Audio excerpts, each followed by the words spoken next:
Welcome to Tech Bytes and News, your daily roundup of articles featured in Hacker News. Today, we're diving into a fascinating journey of recreating a beloved Mac application, Delicious Library. It's a story spanning 2 decades, filled with design iterations and a persistent dream. Exciting, right? Absolutely. I've heard whispers of Delicious Library's legendary status. What makes it so special, and why the obsession with recreating it as a web app? Well, Delicious Library, even in its original Mac form, was lauded for its unique and tasteful design. Think playful, personal, a stark contrast to today's flatter interfaces. The author loved it so much it became a benchmark in his presentations.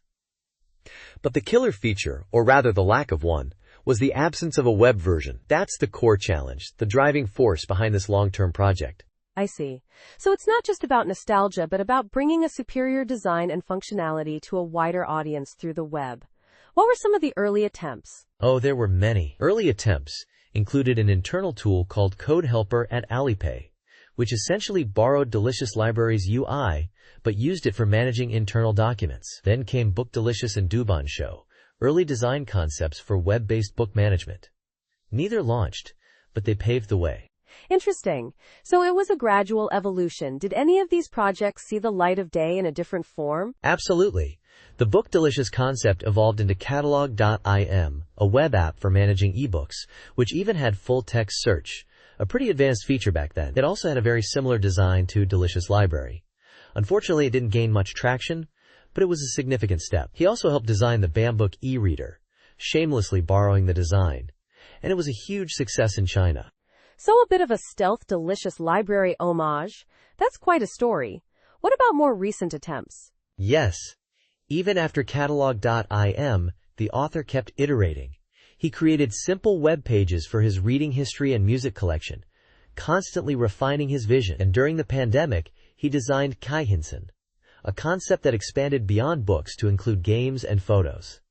It's a testament to his dedication. It sounds like a very personal project, deeply rooted in his passion for design and organization. What's the vision for this final web version? The vision is ambitious. A fully web-based app, initially managing books, music, movies, and games, with plans to expand, import and export features, privacy options, and, crucially, a sustainable subscription model. It's a comprehensive plan, addressing the limitations of previous attempts, but he's also built many things that failed before, so there's some uncertainty. That's a valid concern. Building a successful product requires more than just a great idea. It needs market validation.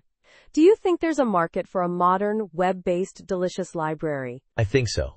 The need for a well-designed, cross-platform solution for managing personal collections is definitely there.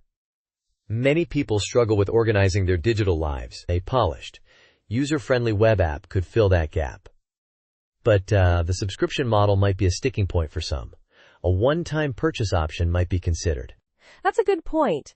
Balancing sustainability with user preferences is key.